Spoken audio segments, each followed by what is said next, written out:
علی بھائی اگلا سوال ہے، میرے بھائی کی شادی کی ڈیٹ بالکل قریب آ چکی ہے، لیکن وہ عجیب و غریب وسوسے کا شکار ہو چکا ہے۔ دراصل اس نے فقہ حنفی کی مشہور بک بہشتی زیور میں یہ عبارت پڑھی تھی کہ کوئی شخص اپنی زندگی میں اگر یہ کہہ دے کہ میں نے جس کسی بھی عورت سے نکاح کیا تو اسے طلاق ہے تو طلاق ہو جائے گی۔ بس اسی دن سے اسے یہ شک لاحق ہو گیا ہے کہ کہیں اس نے بھی ایسا نہ کہہ دیا ہو، اور اسی وجہ سے وہ اپنی شادی سے بھاگ رہا ہے۔ پلیز اس کا کوئی حل بتا دے، شکریہ۔ حل تو اس کا بعد میں بتائیں گے۔ تو میرا خیال ہے کہ علماء ٹھیک ہی کہتے ہیں کہ کتابیں ڈائریکٹ نہیں پڑھنی چاہیے۔ بزرگوں کی کتابیں واقعی ڈائریکٹ نہیں پڑھنی چاہیے، اس میں اسی قسم کی اوٹ پٹانگ چیزیں لکھی ہوئی ہوں گی۔ اگر انہوں نے کتاب و سنت ڈائریکٹ پڑھا ہوتا نا تو کبھی اس میں اس قسم کی بات ان کو نہ ملتی۔ یہ فقہ حنفی کا مسئلہ ہے، اور یہ صرف بہشتی زیور پہ یا بہار شریعت پہ نہیں آپ ڈال سکتے۔ پرانے بزرگوں نے فتاوی علمگیری میں اور باقی کتابوں میں اس طرح کی باتیں لکھ دی ہیں۔ ایک کیس کو فرض کیا ہے کہ اگر کوئی شخص اپنی زندگی میں یہ جملہ بول دے کہ میں قسم کھاتا ہوں قسمیہ طور پہ کہ جس سے بھی شادی کروں گا اور جیسے ہی شادی کروں تو اسے طلاق واقع ہو جائے، تو ظاہر ہے اسے پھر طلاق واقع ہو جائے گی۔ بات تو ٹھیک ہے، لیکن یہ کسی کے دماغ میں تو جو بیچارہ شادی کرنے کے چکر میں ہوتا ہے وہ طلاق تو نہیں ساتھ لیے پھر رہا ہوتا۔ کبھی کسی نے شادی اس نیت سے نہیں کی ہے کہ اس کی شادی ہوتے ہی طلاق ہو جائے۔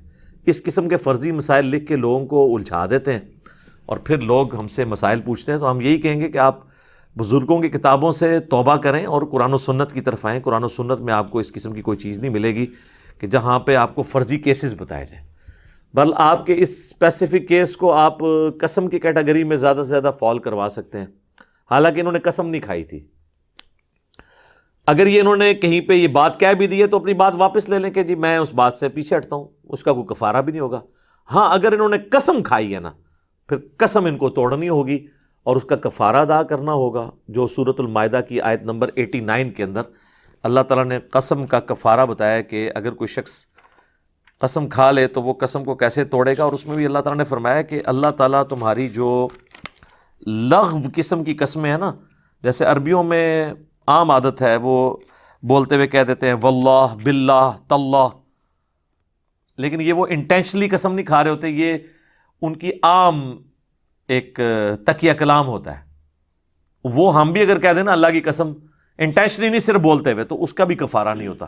ہاں پوری انٹینشن کے ساتھ کھائیں نا تو وہ اللہ تعالیٰ نے سورہ المائدہ کی آیت نمبر 89 میں فرمایا لا یؤاخذکم اللہ باللغو فی ایمانکم، اللہ تعالیٰ تمہاری گرفت نہیں کرے گا ان لغو قسموں کے اوپر جو تم اپنی گفتگو میں بول دیتے ہو، وَلَٰكِن يُؤَاخِذُكُم بِمَا عَقَّدتُّمُ الْأَيْمَانَ، بلکہ اللہ تعالیٰ گرفت کرے گا ان قسموں کے بارے میں جو تم پورے وثوق کے ساتھ کھاتے ہو۔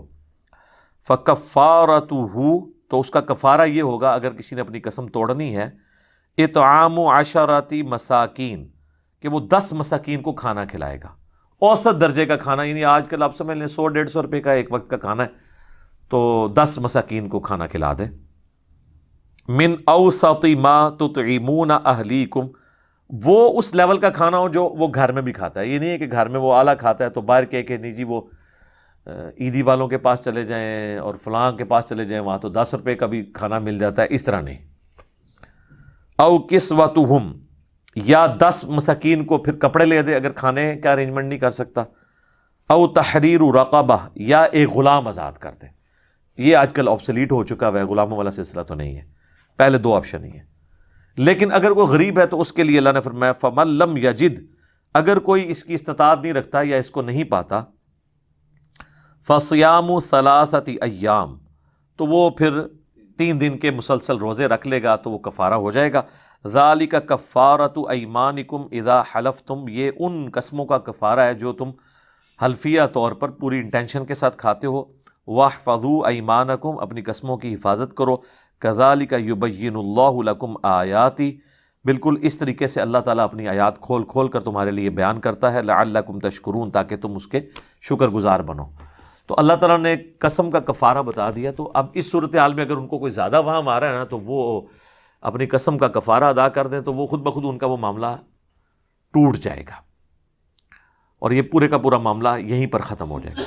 باقی یاد رکھیے گا، بخاری اور مسلم دونوں میں حدیث ہے، اللہ کے محبوب صلی اللہ علیہ وآلہ وسلم فرماتے ہیں کہ اگر میں کسی معاملے میں قسم بھی کھا لوں اور بعد میں مجھے پتا چلے کہ اس کے خلاف کرنے میں زیادہ بہتری ہے تو میں انشاءاللہ اپنی قسم کو توڑوں گا، اس کا کفارہ بھی ادا کروں گا. یعنی قسم کو ایسی چیز نہیں ہے اگر کسی نے کھا لی اور بعد میں اس کو آئیڈیا ہوا ہے کہ فلاں کام کرنا بہتر تھا، مجھے قسم نہیں کھانی چاہیے تھی، تو نبی علیہ السلام اپنے لیے بھی کہہ رہے ہیں میں قسم توڑ دوں گا اور میں اس کام کو کر لوں گا اور اس کا کفارہ دے دوں گا. ایک اور حدیث ہے بخاری اور مسلم میں، نبی علیہ السلام نے فرمایا کہ کسی شخص کا اپنے گھر والوں کے حق میں کوئی قسم کھا لینا اور پھر اس قسم کو توڑ دینا یہ بہتر ہے. اس کا قسم کھانا، اس کے توڑنے کا جو گناہ ہے یا اس کے توڑنے کا جو وبال ہے، اس سے بڑا وبال ہے کہ وہ اس کو نہ توڑے اللہ کے نزدیک. یعنی اللہ کو یہ پسندیدہ ہے کہ وہ شخص اپنے گھر والوں کے بارے میں کھائی ہوئی قسم کو توڑ دے. اللہ تعالیٰ اسے یہ نہیں کہے گا کہ تو نے میری قسم کھائی تھی تو تو نے قسم کا لحاظ نہیں کیا. اگر وہ اس کا جرم بھی ہو کہ اس نے اللہ کی قسم توڑی ہے تو وہ قسم توڑنا چھوٹا گناہ ہے. بڑا گناہ یہ ہے کہ اپنے گھر والوں کے حق میں کوئی ایسی قسم کھا لینا کہ جیسے لوگ کھا لیتے ہیں کہ اگر تو اپنے یعنی وہ کہتے ہیں میکے گئی تو تجھے میری طرف سے طلاق ہے. یہ اکثر لوگ پوچھ رہے ہوتے ہیں. یا اپنے بھائی کو ملی تو طلاق ہے، یا فلاں سہیلی کو ملی تو طلاق ہے. یہ اکثر خامدوں نے اس قسم کی تھریٹ لگائی ہوتی ہیں اور پھر یہاں پوچھ رہے ہوتے ہیں کیونکہ انہیں پتہ بیویوں نے باز تو نہیں آنا، تو سر آپ ہی اپنی قسم توڑیں اور کفارہ ادا کر دیں. اور اگر وہ چلی گئی ہے تو طلاق واقع ہو جائے گی. ایک کی نیت کی تھی تو ایک ہوگی، دو کی کی تو دو، تین کی کی تو تین، اور فارغ بیوی. لہٰذا احتیاط کیا کریں، آپ اس طرح کے کام نہ کریں. بیویوں نے تو باز نہیں آنا لیکن آپ تو باز آ جائیں. بیویوں کو کیوں اسٹیک کے اوپر لگاتے ہیں؟ معاملات کو اور طریقے سے بھی ہینڈل کیا جا سکتا ہے. اچھا، صحیح مسلم میں ایک اور حدیث ہے اسی کانٹیکسٹ میں، نبی علیہ السلام نے فرمایا کہ جو تم نظر مانتے ہو نا اس کا کفارہ بھی وہی ہے توڑنے کا جو قسم کا کفارہ ہے. قسم مستقبل کے بارے میں ہوتی ہے، یعنی اگر میرا یہ کام ہو گیا تو میں یہ کروں گا یا میں یوں کروں گا. اگر وہ یا یوں نہیں کروں گا، دونوں کیسز میں جب الٹ چلتا ہے تو قسم ٹوٹ جاتی ہے. لیکن اگر کسی نے ماضی کی کسی بات پہ کہا نا کہ اللہ کی قسم میں نے یہ نہیں کیا، تو یہ قسم نہیں ہے، نہ کفارہ ہے.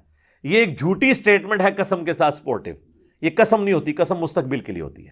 اور نظر بھی یہ ہے کہ میرا فلاں کام ہوا تو میں یہ کروں گا، اور پھر وہ یہ نہ کر سکے یا نہ کرے تو وہ ٹوٹ گئی. اور مسلم شریف کے الفاظ ہیں اس کا کفارہ وہی ہے جو قسم کا کفارہ قرآن کی سورۃ المائدہ کی آیت نمبر 89 میں آیا ہے. بلکہ بخاری مسلم میں ایک اور حدیث ہے، نبی علیہ السلام نے فرمایا کہ نظر ماننے سے، منت ماننے سے، نظر و منت یہ دونوں انٹرچینجبل ورڈ استعمال ہوتے ہیں، تقدیر نہیں ٹلتی، البتہ کنجوس کا مال نکل جاتا ہے. تو تقدیر اس چیزوں سے نہیں ٹلتی ہے. تقدیر میں لکھی ہوئی چیزیں جو اللہ تعالیٰ نے تقدیر میں پہلے ہی ڈیسائیڈ کیا ہے کہ دعا کی برکت سے ٹال دوں گا، دعا کی برکت سے بھی صرف وہی تقدیر بدلتی ہے، ہر طرح کی تقدیر نہیں بدلتی. اور صدقہ دینے سے بھی صرف وہی تقدیر میں آئی ہوئی تکلیف ٹلتی ہیں جو تقدیر میں لکھا ہوتا ہے کہ اگر صدقہ دیا تو میں ٹال دوں گا. وہ تکلیف جو آنے والی ہے اس اعتبار سے کہ اللہ نے اس کو ڈیسٹنی مقرر کیا ہے، وہ صدقے سے بھی نہیں ٹلتی، نہ دعا سے ٹلتی ہے. یہ بھی یعنی تقدیر کی بھی لکھی ہوئی تقدیر کے بھی دو قسم کی اقسام ہے. خیر یہ الگ سے ٹاپک ہے. بہرحال نظر کا کفارہ یعنی منت کا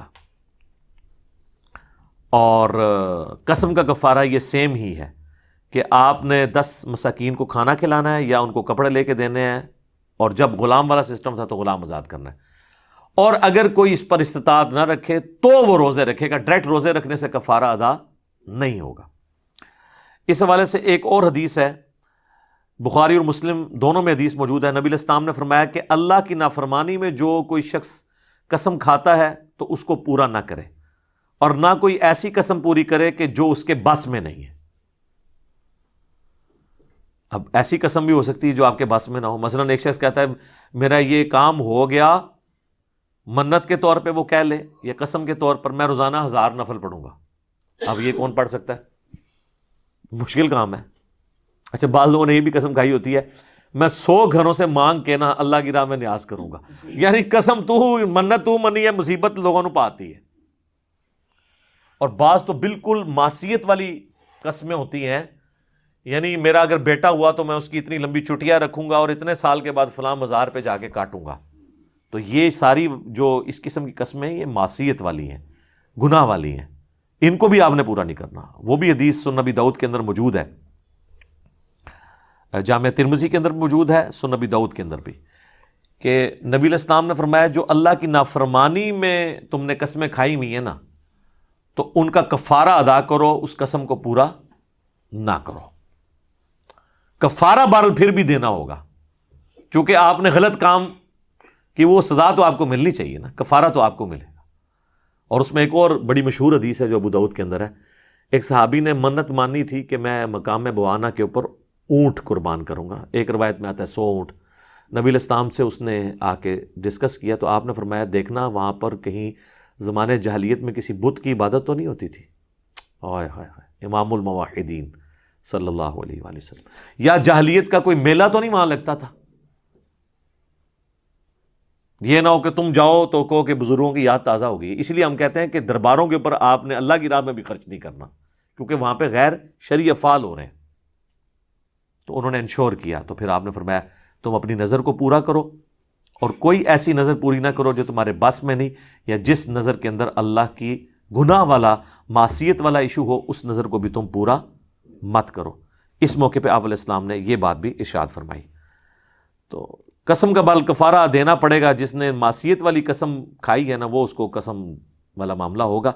باقی یہ جو کچھ انہوں نے کیا، تو اگر ان کو زیادہ وام آ رہا ہے تو ایک قسم کا کفارہ دیں اور شادی کریں جناب. اپنے لیے بھی آسانی کریں، اپنے گھر والوں کو بھی اس عذاب سے باہر نکالیں، اور آندہ کے لیے بھی آپ نیت کریں کہ آپ نے کتاب و سنت میں جو چیزیں آئی ہیں وہ پڑھا کریں، بابوں کی کتابوں کو چھوڑ دیں.